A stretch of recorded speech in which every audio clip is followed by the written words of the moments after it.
Hello aspirants, 2 जनवरी 2017 की news देख लेते हैं। तो 2 जनवरी की 7 न्यूज आइटम्स है जो द हिंदू न्यूज़पेपर से हमने पिक किए। पहली न्यूज आइटम है loans to be cheaper as SBI slashes rate. So State Bank of India ने अपना MCLR रेट स्लैश किया है। MCLR है marginal cost of funds based lending rate. So marginal cost क्या होता है वो हम एक इकोनॉमिक टर्म है, उसका मतलब समझना चाहिए। तो मार्जिनल कॉस्ट इज जो एक्स्ट्रा कॉस्ट लगता है एक लास्ट एक्स्ट्रा यूनिट प्रोड्यूस करने के लिए। जैसे X यूनिट्स अगर प्रोड्यूस कर रहे हैं, वट एवर से 10 यूनिट्स $300 के लिए X यूनिट्स का कॉस्ट इतना होता है $300। तो अगर X+1 यूनिट प्रोड्यूस करनी है तो उसका कॉस्ट $320 होता है। तो मार्जिनल कॉस्ट क्या है, ये लास्ट एक्स्ट्रा यूनिट का कॉस्ट कितना है, तो ये $20 है। तो इसको कहते हैं मार्जिनल कॉस्ट।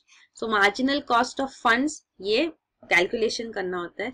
तो ये marginal cost of funds her bank अपना करेगी कि उनके जो डिपॉजिट्स है उनके कॉस्ट, मेंटेनेंस कॉस्ट क्या है, और उस बेसिस पे वो अपना लेंडिंग रेट डिसाइड कर सके, जो इंटरेस्ट रेट्स वो चार्ज करेंगे। तो मार्जिनल कॉस्ट ऑफ फंड्स के बेसिस पे जो लेंडिंग रेट डिसाइड होता है उसको MCLR कहते हैं।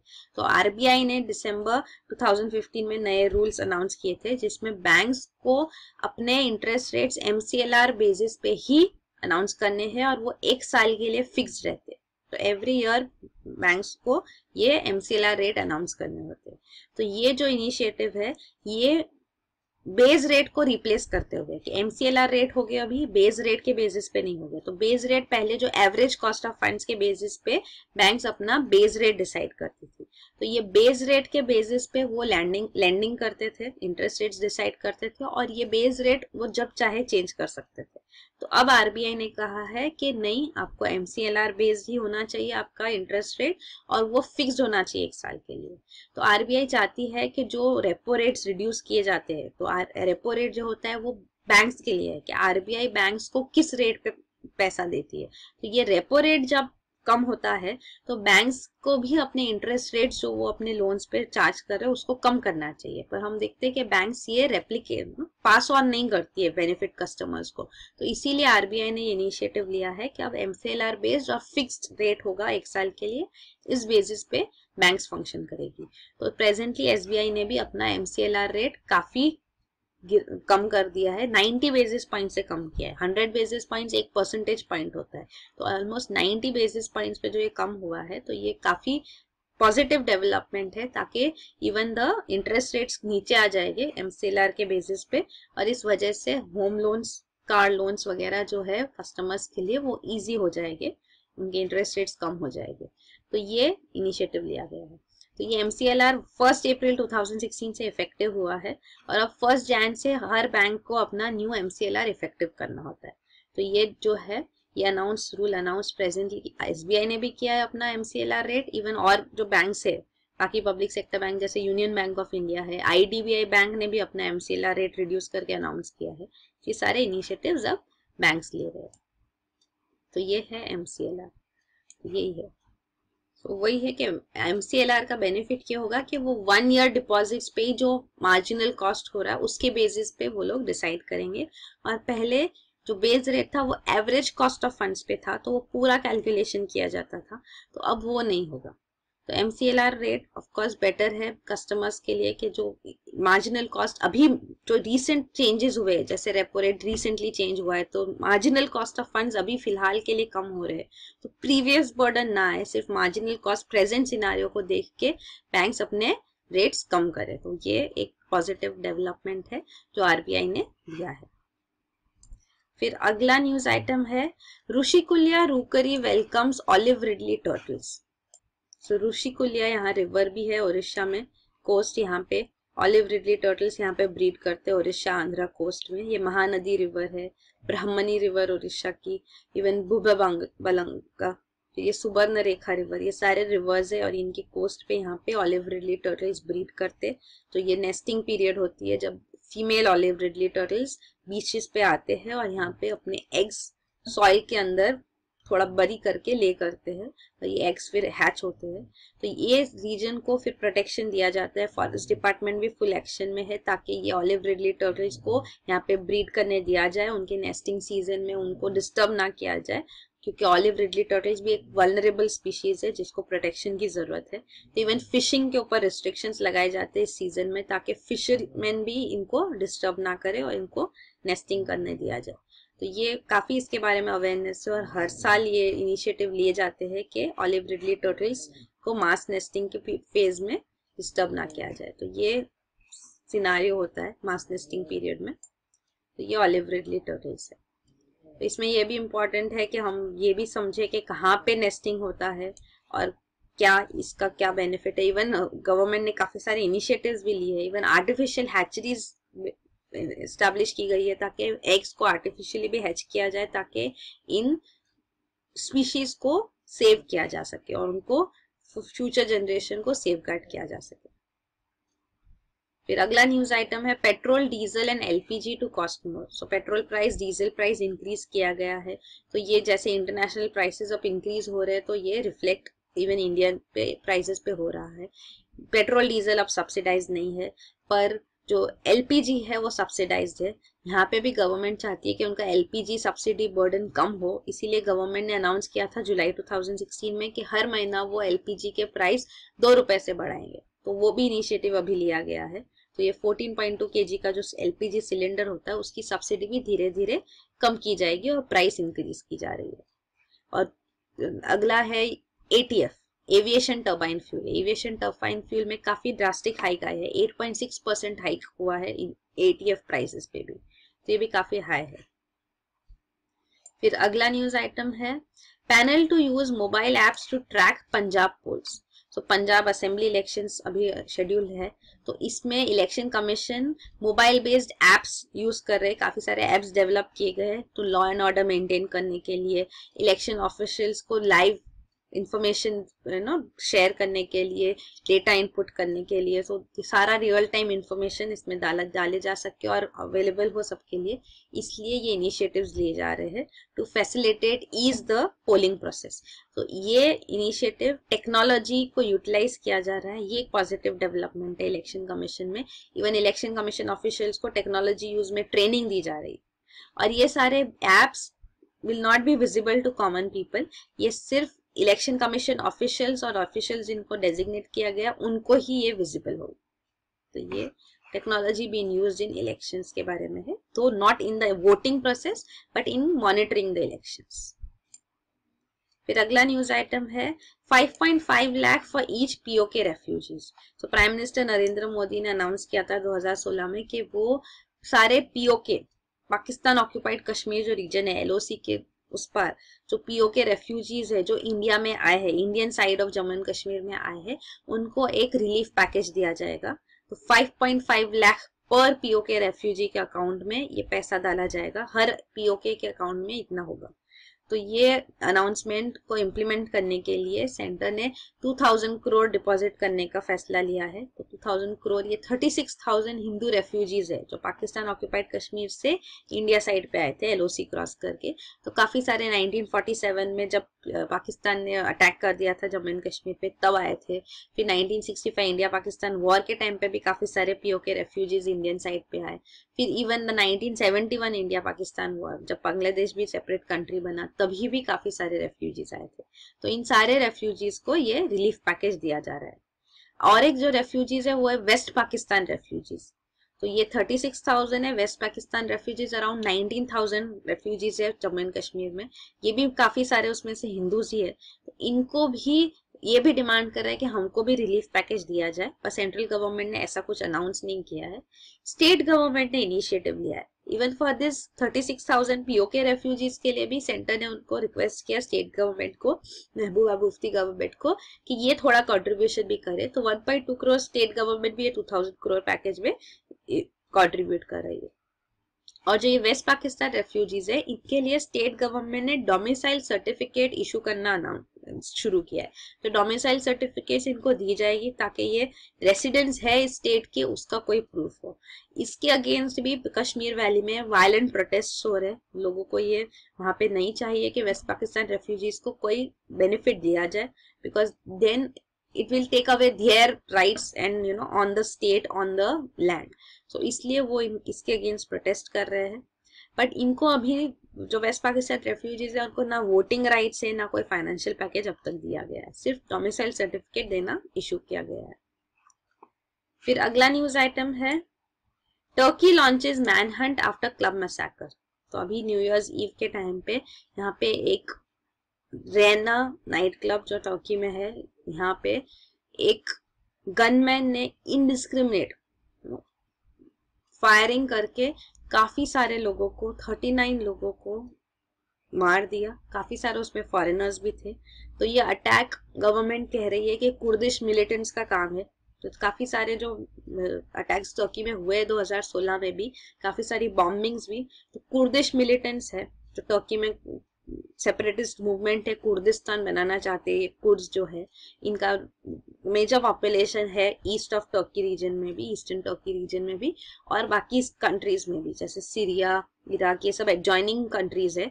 यहाँ पे भी इनका काफी पॉपुलेशन है और ये चाहते हैं कि इनका एक सेपरेट कंट्री बने कुर्दिस्तान।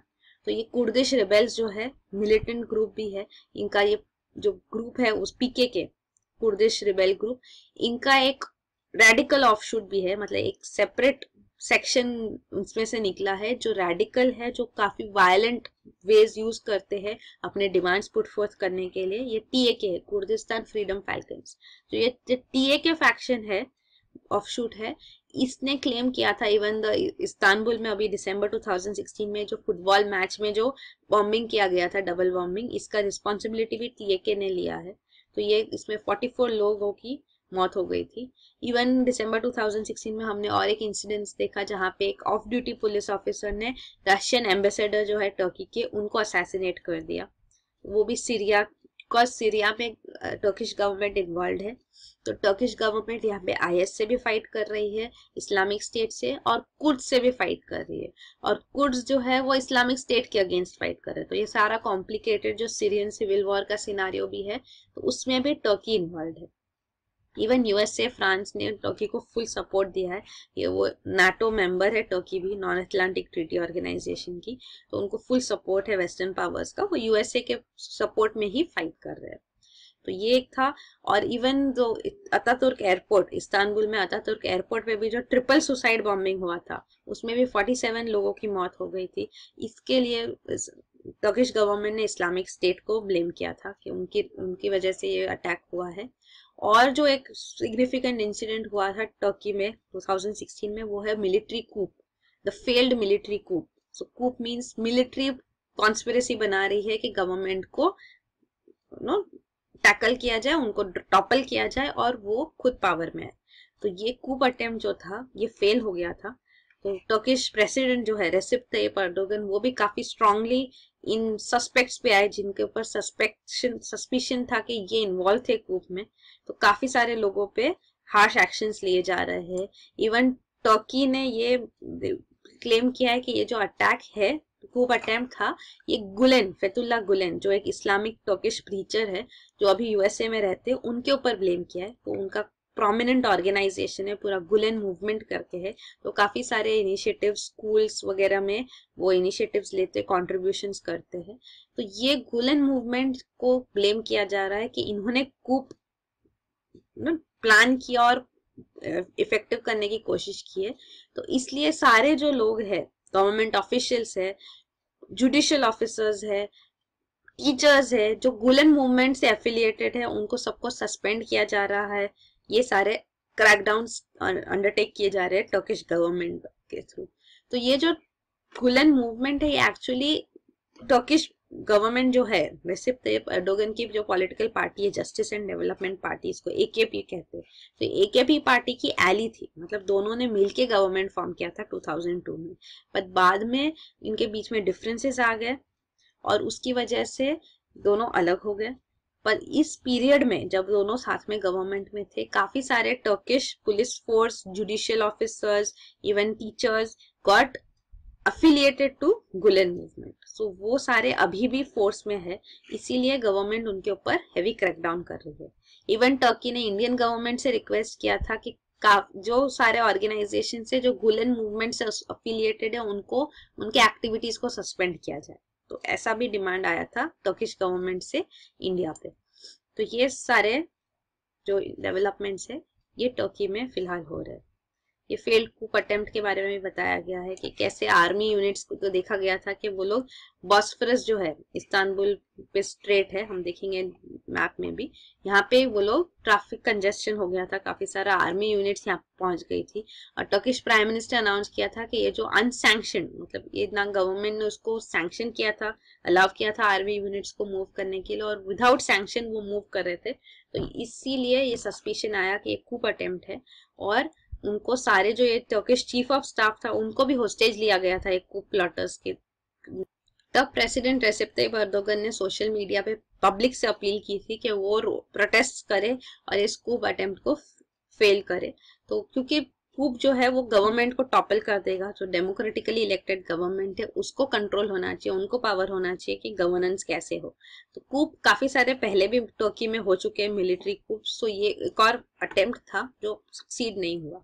तो उसके बाद हैवी क्रैकडाउन आया है, वही है। तो ये सारे जो कूप प्लॉटर्स थे उनको सबको घेर लिया गया, पुलिस ने उनको घेर लिया, उन्होंने अपने वेपन सरेंडर कर दिया और कूप फेल हो गया। ये इस्तांबुल है, ये टर्की, आप देख सकते हैं मैप, ये इंपॉर्टेंट है। मेडिटेरेनियन सी, ग्रीस यहीं पे है। तो Greece is a neighbour of Turkey actually. Black Sea यहाँ है, बॉस्फरस जो है वो यहाँ है, इस्तांबुल यहाँ पे जो टर्की ये आर्मी कूप में भी हमने देखा भी। तो बॉस्फरस एक स्ट्रेट है, स्ट्रेट STRAIT, ये एक narrow strip of water body होती है जो लैंड मासेस को सेपरेट करती है।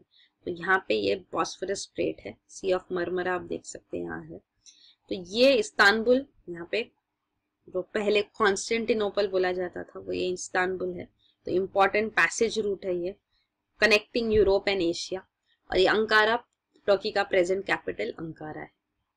तो ये टर्की का मैप भी है, यूफ्रेट्स रिवर यहाँ से फ्लो करती है, सीरिया इराक की इनकी नेबर्स है, और कुर्ड्स यहाँ पे लोकेटेड है। ये टर्की में जो अभी अटैक्स भी हुए 2016 में सारे, उनकी टाइमलाइन दी गई है। फिर लास्ट न्यूज आइटम है, leap second syncs Indian time with earth spin. So एक लीप सेकेंड ऐड की गई है इंटरनेशनली टू, और अब इंडियन गवर्नमेंट ने भी जो नेशनल फिजिकल लेबोरेटरी है वहाँ पे, एटॉमिक क्लॉक्स इंडिया के वहाँ पे लोकेटेड है, ये council for scientific and industrial research CSIR के अंडर ही ये लेबोरेटरी है। तो यहाँ पे एटॉमिक क्लॉक्स को भी सिंक किया गया है। तो 2017 में जो एक लीप सेकेंड ऐड किया गया वो इंडिया ने भी कर लिया है। तो ये लीप सेकेंड जो है वो क्यों ऐड किया जाता है, क्योंकि दो टाइप्स ऑफ टाइमिंग्स है। एक है एस्ट्रोनॉमिकल टाइम, बिकॉज जो टाइम फ्रेम है that is based on the earth's movement. So earth's rotation around its own axis ये रेगुलर नहीं होती है, इसकी speed up and sometimes slow होती है।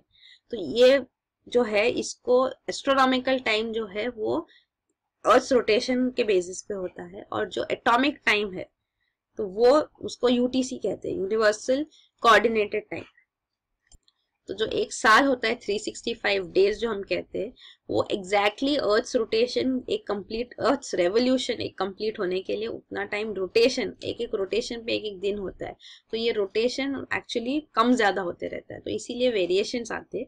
और इन वेरिएशंस को कवर अप करने के लिए जो एस्ट्रोनॉमिकल टाइम है और जो एटॉमिक टाइम है उसमें अगर 0.9 सेकेंड से ज्यादा डिफरेंस होता है तो एक लीप सेकेंड ऐड कर दिया जाता है। इवन जून 2015 में भी ये किया गया था, और अब ये स्टार्ट ऑफ 2017 में किया जा रहा है वर्ल्ड वाइड।